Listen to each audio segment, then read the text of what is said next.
Arrêtez de scroller. Fermez Twitter. Éteignez les débats politiques.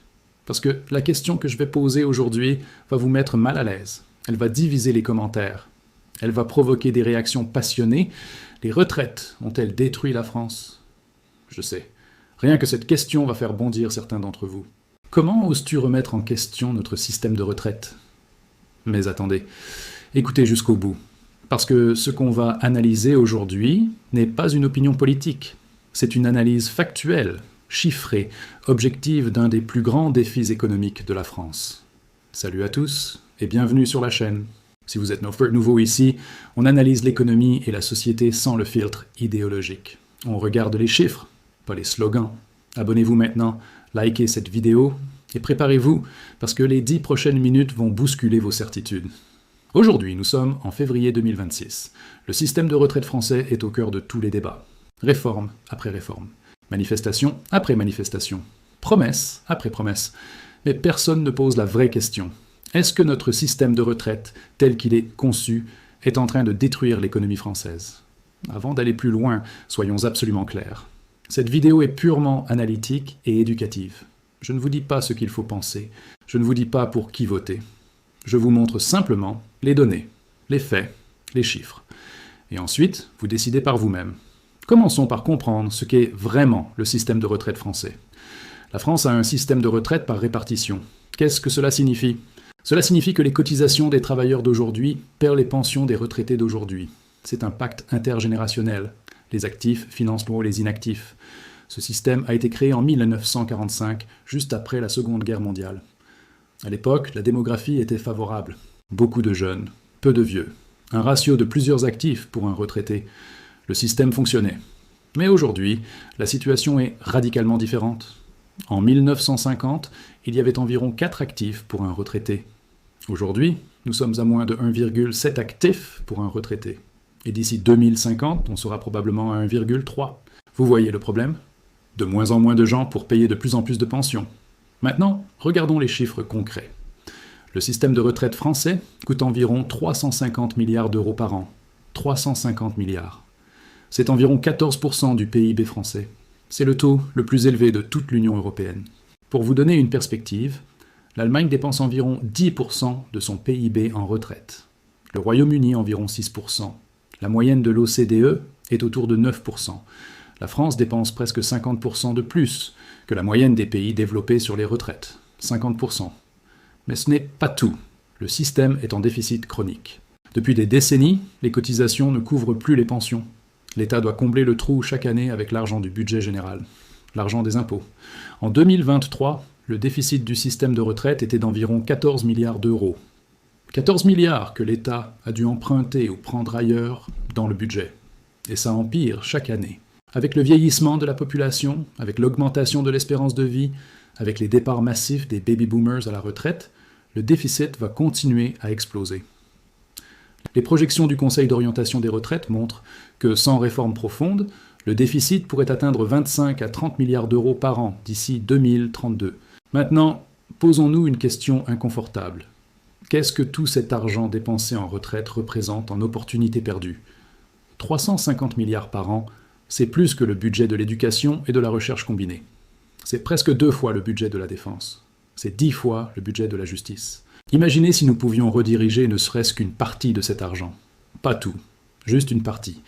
On pourrait doubler le budget de la recherche et de l'innovation. On pourrait moderniser toutes les écoles de France. On pourrait investir massivement dans les infrastructures du futur.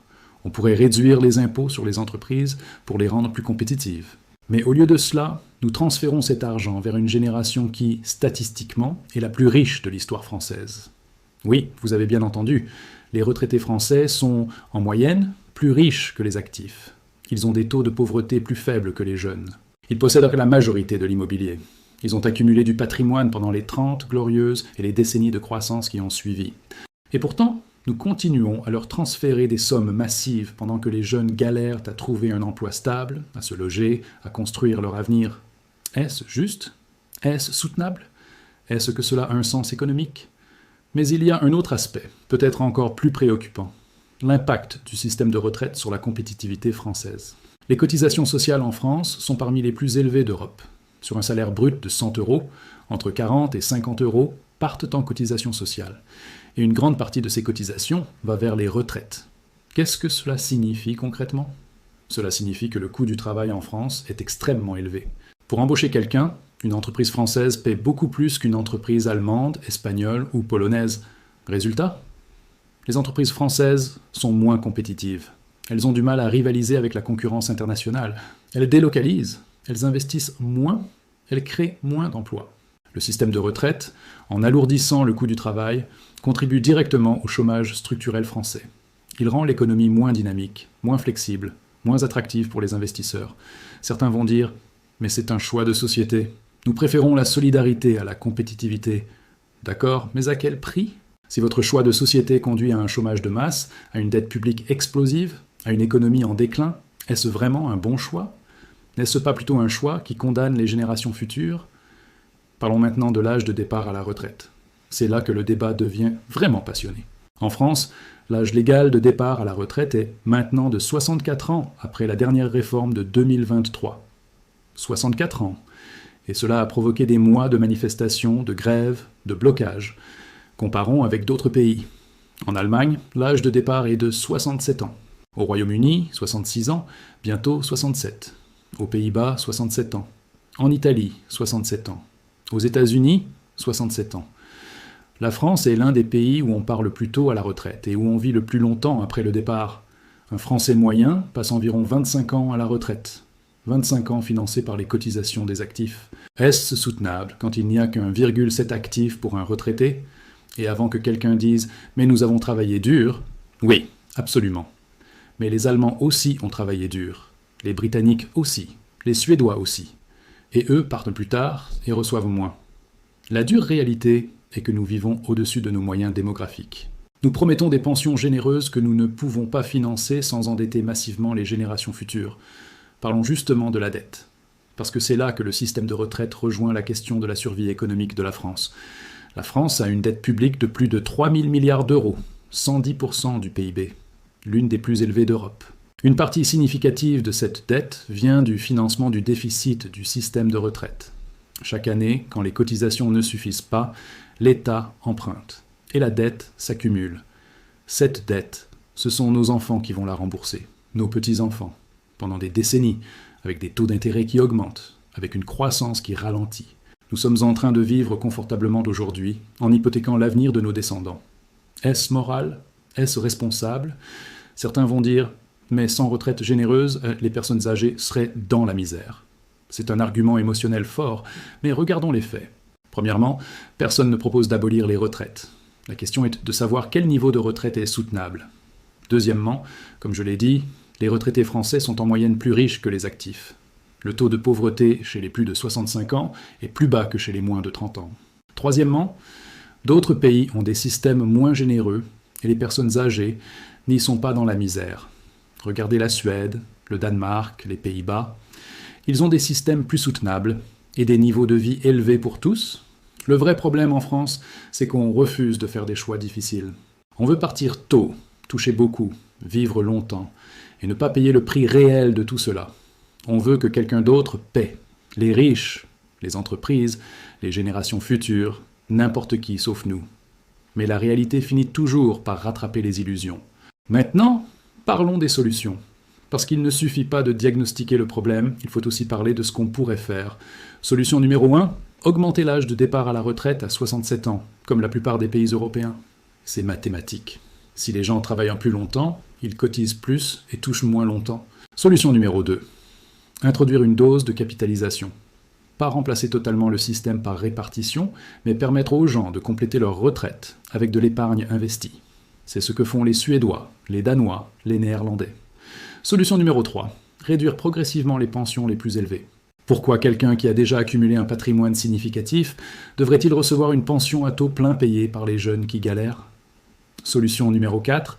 Supprimer les régimes spéciaux. Pourquoi certaines professions partent à la retraite à 52 ans, pendant que d'autres travaillent jusqu'à 64 ? C'est une injustice criante. Solution numéro 5, encourager le travail des seniors. Trop d'entreprises poussent les 55 ans vers la sortie. Il faut changer les mentalités et les incitations. Maintenant, Je sais que ces solutions vont provoquer de la résistance. Je sais que les syndicats vont hurler. Je sais que certains politiciens vont dénoncer. Mais posez-vous la question suivante. Est-ce que continuer comme maintenant est une option ? Les chiffres sont clairs. Le système actuel n'est pas soutenable. Chaque année qui passe sans réforme profonde aggrave le problème.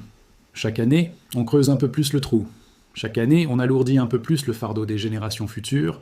À un moment donné, il faudra choisir. Soit on réforme en profondeur, soit le système s'effondre de lui-même quand la dette devient ingérable et que les marchés refusent de prêter à la France. Et croyez-moi, si on attend l'effondrement, les conséquences seront bien plus brutales que n'importe quelle réforme qu'on pourrait faire aujourd'hui de manière contrôlée. Alors, pour revenir à la question de départ, les retraites ont-elles détruit la France ? La réponse honnête est « pas encore », mais elles sont en train de le faire progressivement. Elles détruisent la compétitivité française en alourdissant le coût du travail. Elles détruisent les finances publiques en creusant des déficits insoutenables. Elles détruisent l'équité intergénérationnelle en transférant massivement des jeunes pauvres vers des vieux riches. Elles détruisent l'avenir en accumulant une dette que nos enfants devront rembourser. Est-ce irréversible ? Non, mais cela nécessite du courage politique. Cela nécessite d'accepter des vérités dérangeantes. Cela nécessite de faire des choix difficiles. Le système de retraite français n'est pas sacré. Ce n'est pas un monument intouchable. C'est un mécanisme économique créé en 1945 pour une France qui n'existe plus. La France de 1945 avait une démographie jeune, une économie fermée, une croissance forte. La France de 2026 a une démographie vieillissante, une économie mondialisée, une croissance faible. Continuer à appliquer les règles de 1945 à la réalité de 2026, c'est de l'irresponsabilité. Résumons les points clés. 1. Le système de retraite français coûte 14% du PIB, le plus élevé d'Europe, et est en déficit chronique. 2. Il pèse sur la compétitivité française en alourdissant le coût du travail. 3. Il transfère massivement des ressources des jeunes vers les vieux, aggravant les inégalités intergénérationnelles. 4.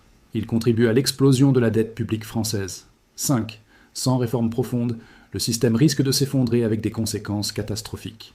N'oubliez pas, cette vidéo est purement éducative et analytique. Ce n'est pas un conseil politique. Consultez diverses sources et formez-vous votre propre opinion basée sur les faits. Si vous avez trouvé cette analyse utile, même si elle vous a dérangé, likez cette vidéo et abonnez-vous à la chaîne. Laissez un commentaire ci-dessous avec vos réflexions. Êtes-vous d'accord ? En désaccord ? Pourquoi ? Et surtout, partagez cette vidéo, parce que ce débat doit avoir lieu.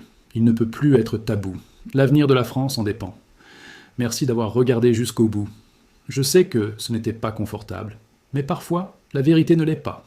La prochaine fois que vous entendrez un politicien promettre des retraites généreuses sans réforme, demandez-vous qui va payer. Et surtout, demandez-vous si hypothéquer l'avenir de vos enfants en vaut vraiment la peine. Restez critique, restez informé, et n'ayez pas peur de remettre en question les dogmes. À très bientôt pour une prochaine analyse qui dérange.